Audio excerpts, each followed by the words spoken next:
नमस्कार आदाब, आप देख रहे ऑन रिकॉर्ड मीरा भाईंदर। ये है मीरा रोड का नया नगर का अंजुमन मुफीदुल यतामा इलाका, जहां पर आप देख सकते हैं कि पूरा ये रिहायशी इलाका है और इस इलाके में बड़े पैमाने पर अवैध निर्माण हुए हैं स्थानीय वार्ड ऑफिसर के भ्रष्टाचार के चलते। और साथ में ही यहाँ के जो लोक प्रतिनिधि है उनकी मिली भगत से बड़े पैमाने पर लोगों ने सोसाइटी के प्रीमाइसेस में, सोसाइटी की जगह पर बड़े बड़े गाले जो करोड़ों रुपए में बेचे गए ऐसे बनाए हैं। ऐसे ही ये एक पूनम प्लाजा जो इमारत है उसका ये आप एक ये जो गाला देख सकते हैं, कितना बड़ा पैमाने पर इस गाले में अवैध निर्माण हुआ है, पूरा इसे बनाया गया है। हाल ही के दिनों में ये गाला बनकर तैयार हुआ है। जो सूत्रों से हमें जो जानकारी मिल रही है उसके मुताबिक ये गाला करीब 1,20,00,000 रुपए में इसको बेचा गया है कुछ यहाँ के भूमाफियाओं ने।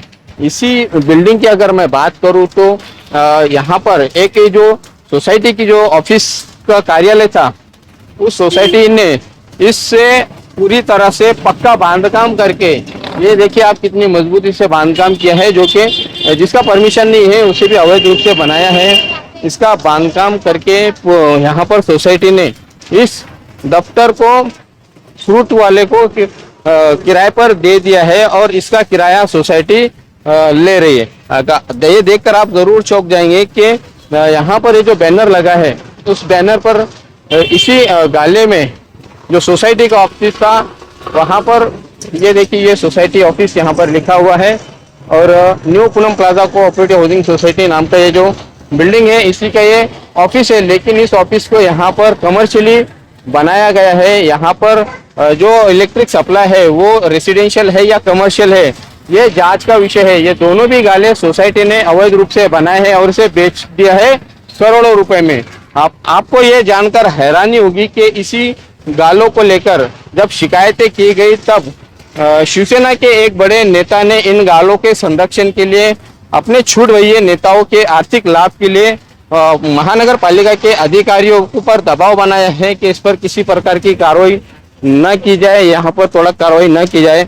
आशा लगाई जा रही थी हमारे महानगर पालिका के आयुक्त संजय काटकर से कि वो एक आईएएस ऑफिसर है और आईएएस ऑफिसर जल्दी किसी की सुनता नहीं है, दबाव में आता नहीं है, नियमों के मुताबिक ही वो काम करता है। लेकिन हमारे मीरा भाईंदर महानगर पालिका के आयुक्त संजय काटकर भी अब नेताओं के इशारों पर काम कर रहे हैं। उनके मुताबिक, उनके मर्जी के मुताबिक वो यहाँ पर शहर में काम होने दे रहे हैं, ऐसे आरोप लगने लगे हैं। इसी के साथ साथ में मीरा भाईंदर महानगर पालिका के उपायुक्त रवि पवार पर भी अब भ्रष्टाचार के कई सारे आरोप लगने लगे हैं। इस गाले को लेकर जब स्थानीय लोगों ने शिकायत की तब उन्होंने यहाँ पर अब तक किसी प्रकार की कार्रवाई नहीं की है। केवल बताया जा रहा है कि इस पे शिवसेना के एक बड़े नेता का दबाव है जिसके चलते वो कार्रवाई नहीं कर पा रहे हैं, उनके हाथ बंधे हुए हैं।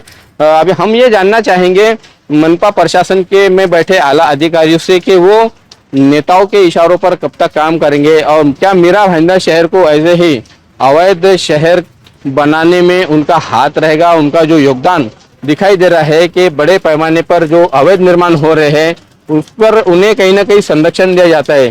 जब गरीबों की बात आती है तो उनके झोपड़ों पर तुरंत बुलडोजर चला दिया जाता है। लेकिन जहाँ पर कोई रसूखदार अमीर या बिल्डर या कोई बार माफिया या लॉज माफिया, इनके जब अवैध निर्माण होते हैं तब शिकायतकर्ताओं को कानूनी रास्ते दिखाई देते हैं, कानूनी रास्तों की तरफ जाने के लिए कहा जाता है, उन्हें इधर उधर दौड़ाया जाता है मनपा प्रशासन की तरफ से। चूंकि जो अवैध निर्माण होते हैं उन अवैध निर्माण में बड़े पैमाने पर अधिकारी, स्थानीय नेता, छूट भैये नेता, ये सभी लोगों की आर्थिक साठगांठ होती है, इनका आर्थिक लेन देन होता है, तभी कहीं जाकर ऐसे भूमाफिया पनपते हैं। इस पूनम प्लाजा नामक इमारत में जो हाल ही में ये जो गाला मेरे पीछे आप जो देख रहे हैं इसे जो बनाया गया है, इसमें भी करोड़ों रुपए का व्यवहार हुआ है, लाखों रुपए स्थानीय नेताओं को यहाँ पर मिले हैं, ऐसे आरोप लगाए गए। अभी देखना है कि मनपा के आयुक्त संजय काटकर उन पर जो ये भ्रष्टाचार के आरोप लग रहे हैं, रवि पवार जो शहर के अतिक्रमण विभाग प्रमुख है, उपायुक्त है, उन पर भी भ्रष्टाचार के आरोप लग रहे हैं। क्या वो भ्रष्टाचार के आरोपों को झेलेंगे? क्या उनका इस गाले से कोई लेन देन है तभी वो इसे बचाने की कोशिश कर रहे हैं, या फिर उन्होंने इस पूरे गाले को लेकर किसी प्रकार का कोई व्यवहार नहीं किया है और निष्पक्ष तौर से अपना काम कर रहे हैं, ईमानदारी से काम कर रहे हैं, ये हमें साबित होगा जब वो इसे तोड़कर दिखाएंगे। आप देख रहे हैं कैमरामैन आरिफ कुरैशी और साबिर शेख के साथ ऑन रिकॉर्ड मेरा भाईंदर। धन्यवाद।